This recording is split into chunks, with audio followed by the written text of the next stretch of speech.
Hello students. Now our next topic. So before this we have learned the criticisms of law of diminishing marginal utility. Hope you have understood. Now we are just continuing with that. Our new topic is importance of law of diminishing marginal utility. This is the second last topic of this chapter. So just focus to understand. Put your focus to understand this importance of law of diminishing marginal utility. Now everybody asks, many people have asked, what is the importance of this law? Why should we read this law and how it will help to understand the various significance? I mean, various different things. Why this law is important? So first of all, I would like to explain that this law is important for consumer. Important doesn't mean it is only important, it is useful as well. So it is useful to the consumer. Understand? Now how it is useful to the consumer? How it create an importance for the consumer? It not only create importance for the consumer, it also create importance for government. It also makes a difference between the paradox of value, and also this law is important. It is based on the demand. So every point will be cleared right here.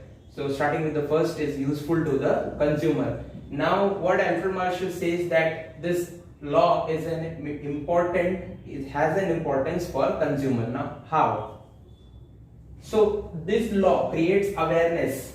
Please try and understand. This law creates awareness. With which law? Law of diminishing marginal utility. If you remember the statement, then you will understand how it creates awareness amongst the consumer. How to obtain means to get the maximum utility from the limited resources. So in the market suppose we have a commodity and that commodity is limited. So if consumer understands this law, then he should understand the utility of that commodity. So by that it is necessary to diversify the consumption. So every consumer can diversify his consumption level if there is a limited resource. So अब हिंदी में बोलूंगा मैं, तो कोई भी वस्तु, ये law आपके लिए इंपॉर्टेंस क्यों है? ये लॉ आपको पढ़ना जरूरी है, कंज्यूमर को पता होना ही जरूरी क्यों है? इसका एक ही रीजन है, कंज्यूमर को पता है कि कोई रिसोर्स अगर कम है तो उसकी इंपॉर्टेंस हमारे लिए क्या है, तो उसके हिसाब से वो अपने कंजम्पशन लेवल को डिसाइड कर सकता है. इसलिए कंज्यूमर को ये लॉ पढ़ना जरूरी है. फिर से बोलता हूं, आपके पास कोई कमोडिटी मार्केट में कम अवेलेबल है, रिसोर्सेस कम है, तो उसके लिए आपका जो कंजम्पशन लेवल है आप कैसे डिसाइड करेंगे? अगर आप ये लॉ पढ़ते हैं और अगर आपको लॉ समझ जाता है तो आप उस कमोडिटी के साथ, उस लिमिटेड रिसोर्स के साथ डील कर सकते हैं as a consumer. Hope you have understood. Right now we don't have an example on this, but still I think मैंने जो आपको अभी बताया है उससे आप समझ सकेंगे. Point number 2. Now Alfred Marshall says this law has an importance for government as well.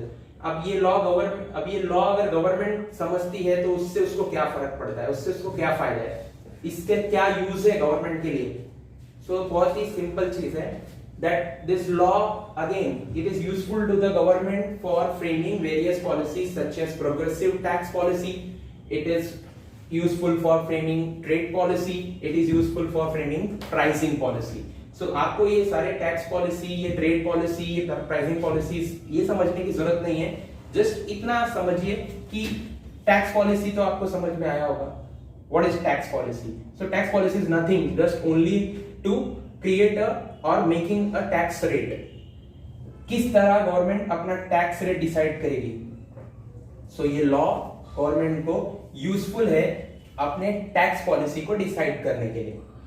ये लॉ यूजफुल है गवर्नमेंट के लिए अपनी ट्रेड पॉलिसी डिसाइड करने के लिए. किस तरह हम ट्रेड करें जिससे गवर्नमेंट को ज्यादा से ज्यादा फायदा होना चाहिए. किस तरह वो टैक्स पॉलिसी डिसाइड करे जिससे गवर्नमेंट को ज्यादा से ज्यादा फायदा होना चाहिए. सेम वे गवर्नमेंट अपने गुड्स का प्राइसिंग किस तरह करे कि उसको ज्यादा से ज्यादा फायदा होना चाहिए. So this law has an importance, it is useful for government by this way. समझ में आया आपको? क्या करता है? It helps to frame various policies. इसके अलावा बहुत सारी पॉलिसीज हैं, एक्सेट्रा लगाया है यहाँ पर। We have different different policies, लेकिन खास करके गवर्नमेंट किस पर ध्यान देती है? जो आने वाले प्रोग्रेसिव टैक्स पॉलिसी है, ट्रेड पॉलिसी है, प्राइसिंग पॉलिसी है। सो गवर्नमेंट को इस लॉ से ये मदद मिलती है, ये हेल्प मिलता है कि किस तरह गवर्नमेंट अपनी चीजों को डिसाइड कर सकता है। समझा आपको ये चीज? इसके बाद वाला पॉइंट है basis of paradox of value. अभी पहली बात तो पैराडॉक्स समझने की बात जरूरी है। ये लॉ किस पे बेस्ड है? Paradox of value. वैल्यू मैं आपको समझाऊंगा। पहली बात तो ये पैराडॉक्स क्या होता है? पैराडॉक्स का हिंदी मतलब होता है विरोधाभास, और इसको बोलते हैं ऑपोजिट। सो ऑपोजिट से आप इसको समझेंगे। पहले मैं ये पढ़ता हूं, यहां मैंने एक एग्जांपल बनाया है, ठीक है? फिर उसके बाद आपको ये समझ में आएगा। सो थोड़ा जरूरी है आपको समझने के लिए, तो आपका जो खुद का एफर्ट है वो थोड़ा डालना पड़ेगा इसमें समझने के लिए। सो अगर आप देखिए, इसको मैं पढ़ता हूं आपके लिए। Basis of paradox of value. The law of diminishing marginal utility helps us to understand. मैं धीरे से पढ़ता हूं, स्लो में आपको समझेगा। The law of diminishing marginal utility helps us to understand the paradox of value। पहली लाइन में इतना खास कुछ भी नहीं है। दूसरी लाइन में लिखा है it includes goods। paradox of value में क्या इंक्लूड होता है? सबसे पहले क्या होता है? goods that have more value in use। ऐसी कोई गुड्स कमोडिटी है क्या जिसका वैल्यू बहुत ज्यादा है, जो बहुत यूज में आती हो? ऐसा कोई वैल्यू है? ऐसा कोई गुड्स है, सॉरी, कमोडिटी है जो हमारे डेली रूटीन में ज्यादा यूज में आती है? ऐसा कोई वैल्यू, सॉरी, ऐसे कोई गुड्स? वो गुड्स है आपका एयर, वो गुड्स है वाटर, वो गुड्स है सनशाइन। ये नेचुरल रिसोर्सेज हैं, बट स्टिल मैं इसको एक कमोडिटी एज अ कंसिडर करता हूं। ये हमारी कमोडिटी है। अभी ये हमारी कमोडिटी है, ये वैल्यू इन यूज है। ये वैल्यू इन यूज मतलब क्या है? ये मोर है, मोर वैल्यू इन यूज। इसको हम डेली यूज करते हैं और ज्यादा यूज करते हैं, एवरी मिनट यूज करते हैं, इसलिए ये वैल्यू इन यूज है। अगर ये वैल्यू इन यूज है तो इसका वैल्यू इन एक्सचेंज वैल्यू क्या होगा? इसका एक्सचेंज वैल्यू ऑब्वियसली ये ज्यादा महंगा नहीं होगा, क्योंकि ये हर किसी की रिक्वायरमेंट है। तो ये क्या होता है? इधर फिर से देखिए आप क्या लिखा है, it includes goods that have more value in use and zero और लेस वैल्यू इन एक्सचेंज। क्या समझा आपको? जो कमोडिटीज, ध्यान से सुनिए, जो कमोडिटीज का वैल्यू इन यूज ज्यादा होगा, देख रहे हैं आप? अब एग्जांपल पे आइए, वाटर। वाटर क्या है? वैल्यू इन यूज ज्यादा है, तो उसका एक्सचेंज वैल्यू कितना है? कम है। कितना है मतलब मैंने प्राइस नहीं पूछा, वैल्यू इन एक्सचेंज कैसा होगा? कम होगा। सेम वे वो कभी कभी जीरो भी होगा, लेस भी होगा। In same way goods that have more value in exchange has less value in use। Example के तौर पे जैसे गोल्ड है, डायमंड है। फिर से एग्जाम्पल से समझ लीजिए, ये एग्जाम्पल से आपको समझ में आएगा कि वाटर एक ऐसी कमोडिटी है जिसका यूज ज्यादा है, लेकिन उसका एक्सचेंज वैल्यू क्या है? वो कम है।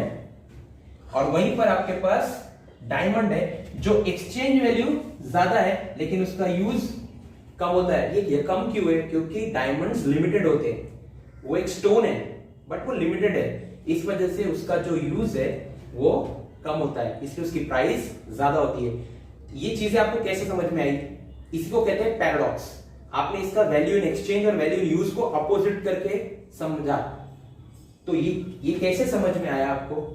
ये समझाने के लिए ये इंपॉर्टेंस है, ये लॉ ऑफ डीएमयू। सो अगर आपको ये डीएमयू, ये लॉ समझ में आया तो ही आपको ये basis of paradox of value समझ में आएगा।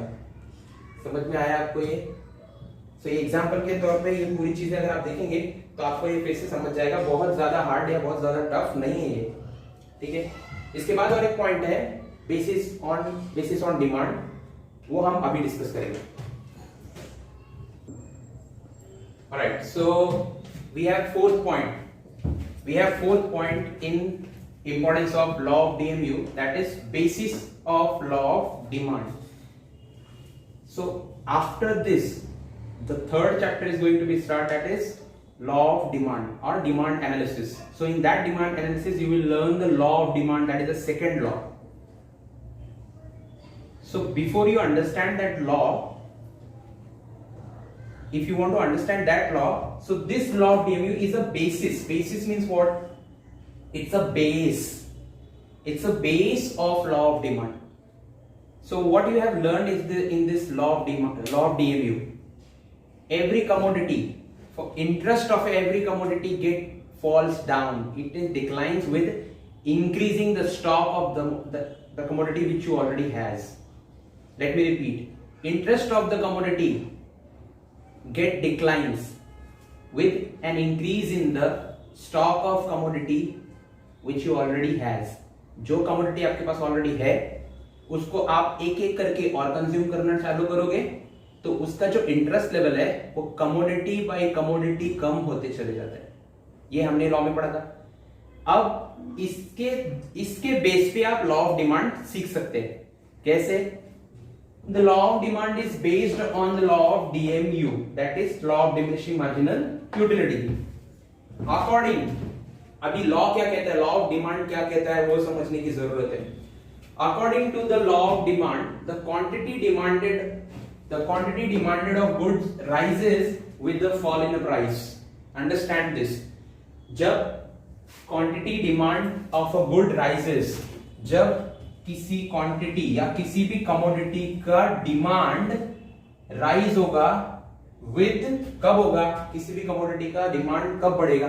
जब उसका कीमत में फॉल होगा. फॉल का मतलब गिरावट. When there is a fall in the price, then only commodity will be demanded more. And fall with an increase in the price. Demand fall होगा जब उसका प्राइस बढ़ जाएगा. So this is an inverse relationship between price and demand. Price बढ़ेगा, demand कम होगा, और price कम होगा तो डिमांड बढ़ जाएगा. This is your inverse relationship between price and demand. So this is explained in law of demand. Entirely it is fully explained in law of demand. तो ये आपको कैसे समझ में आया? Because of law of diminishing marginal utility. So ये एक importance हुआ. ये एक इंपॉर्टेंस है कि लॉ ऑफ DMU आपको लॉ ऑफ डिमांड समझाता है. That's why it is called basis of law of demand. So इसके आगे का पढ़ लेते हैं. क्या होता है जब एक consumer, when a consumer purchases more and more units of a good, क्या होता है उसको? आप एक कंज्यूमर है, खुद को देखो. आप एक कंज्यूमर है, जब एक कमोडिटी आप ज्यादा से ज्यादा खरीद रहे हो तो उसको क्या होता है आपके पास? इधर मत देखो, आप अपने बारे में सोचो क्या होता है. तो उसका जो एडिशनल बेनिफिट है, एडिशनल बेनिफिट मतलब इंटरेस्ट लेवल. सो मार्जिनल यूटिलिटी स्टेडली डिक्लाइंस. उसका जो इंटरेस्ट लेवल है उस कमोडिटी के लिए क्या हो जाएगा? कम हो जाएगा. लूडो कितनी बार खेल सकते दिन भर में? एक बार, 2 बार, 5 बार, 10 बार नहीं खेल सकते. 10 बार. जैसे एक बार खेला उसके बाद सेकंड टाइम उसका इंटरेस्ट लेवल कम हो जाता है, थर्ड टाइम और कम हो जाता है, fourth time it's like shit, बस हुआ.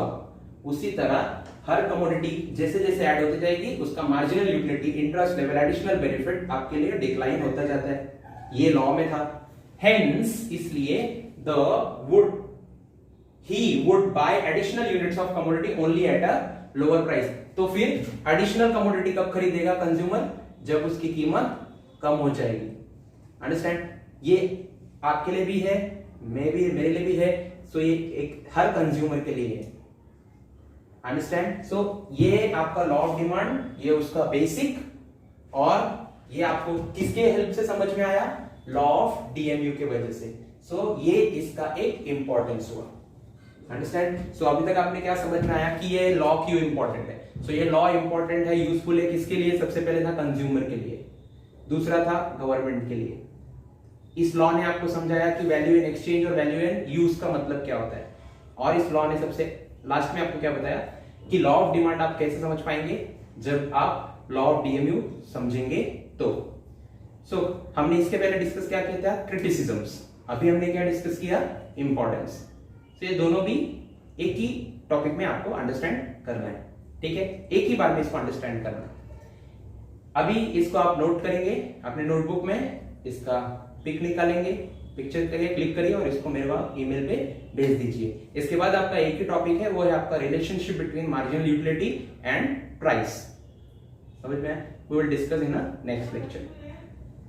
Thank you.